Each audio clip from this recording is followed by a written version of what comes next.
कई भी बात तुम्हारे समझ में आती नहीं है। मैंने तुम्हें कहा था कि तुम्हारे टेस्ट सीरीज का शेड्यूल और तुम्हारे पढ़ाई का शेड्यूल अलग अलग होना चाहिए, पर इस बात को केवल इंटेलिजेंट लोग और रियल में जो सेलेक्ट होने वाले लोग हैं वो तो इसको समझ सकते हैं। अब सब तो होंगे नहीं आप लोग, इसलिए सबको ये समझ में आएगा नहीं। मैंने कहा था कि आप सैटरडे को रट के जाते हो, दूसरे दिन वही क्वेश्चंस आते हैं और आप लिख लेते हो, इसमें कौन सी बहादुरी है?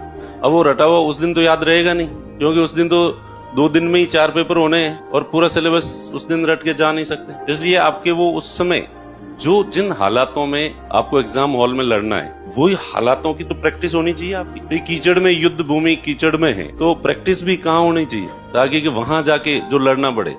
पहाड़ी के ऊपर लड़ना है रियल युद्ध, तो प्रैक्टिस करते समय भी कहाँ पे लड़ना होता है? पहाड़ी की, शत्रु ऊपर बैठा है और नीचे है, तो प्रैक्टिस भी वैसी होनी चाहिए। तो वैसे ही मैंने बहुत अच्छे से समझाया था, आप लोग याद नहीं होगा कि आप सैटरडे को वो, क्योंकि एक ही सब्जेक्ट पढ़ना है, 7 दिन आपने बहुत अच्छे से रट लिया, पूरा सब्जेक्ट याद कर लिया, वहां गए एज इट इज रटा हुआ है आपने लिख लिया।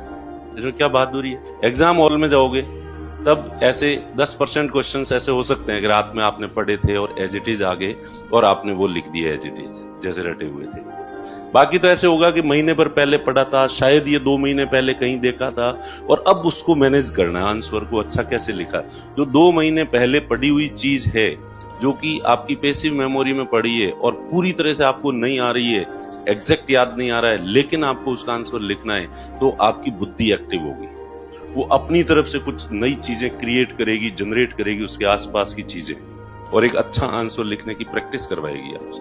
तो इसलिए तो एग्जाम में क्या होगा, रटे सब पढ़े हुए होंगे और एग्जैक्ट जाके लिखोगे वहां पे, या वहां सारे आंसर कैसे लिखने हैं आपने बहुत पहले कभी पढ़ा था, धुंधला धुंधला सही आपको उसके बारे में याद है, लेकिन उस धुंधले को आधार बना के आपको बहुत अच्छा आंसर लिखना है। तो इसकी पहले से प्रैक्टिस होगी तब आप अच्छा आंसर लिखोगे। और आगे से आप ऐसे टेस्ट सीरीज को टारगेट करके, क्योंकि ये टेस्ट सीरीज के जो मार्क्स है ये मायने नहीं रखते, असली वो मार्क्स मायने रखते हैं। यहाँ प्रैक्टिस करनी है आपने, ये सब्जेक्ट जो भी है वो पढ़े हुए हैं, 2 महीने पहले पढ़े हुए हैं, 3 महीने पहले कभी न कभी पढ़े हैं, तो अब तो आप ऐसे लिखो जो रटा हुआ नहीं है लेकिन हल्का फुल्का आपको याद है, लेकिन उस हल्के फुल्के को बेहतर आंसर में कैसे कन्वर्ट कर सकते हो, तो ये प्रैक्टिस आपकी जो है होनी